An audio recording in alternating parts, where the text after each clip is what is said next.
New CBS News polling is giving President Trump's speech last night at least a qualified endorsement. But we should note that viewership of these speeches historically is often much higher among those who identify with the president's political party. Here to break it all down, CBS News Executive Director of Elections and Surveys, your friend and mine, Anthony Salvanto. Anthony, tell us what you know.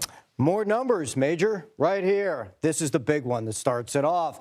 The people who watched the speech liked what they heard. 76% approved of it. Now, you mentioned the top, and it is important context. We live in a very partisan era, and when a president is in the White House, his partisans are more likely to watch a speech like this. Last night was no exception to that. The bulk of folks who did tune in were Republicans. Okay, so they were maybe inclined to like what they heard, but they did. In fact, I will show you these descriptors that they use. They called him presidential in giving the speech, even entertaining, and almost as many said inspiring.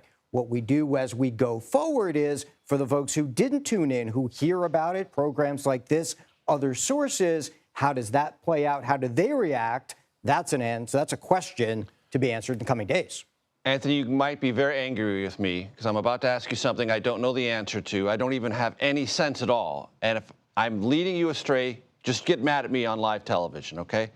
I saw the independents who watched. Do we have any sense in the data of what independents thought about the speech? We do, and they approved, not to the extent that the Republicans did, but I do want to highlight this because it comes to the point about independents. When you take a look at the particular issues, a lot of folks across party lines like the idea of finding waste in government spending.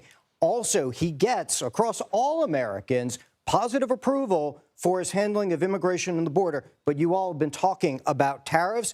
Comparably, although still a majority, comparably, those numbers were lower among things that people liked about what they heard. And that, again, to the point of what do we look at in the coming days? Tariffs may be one of those open questions, Major.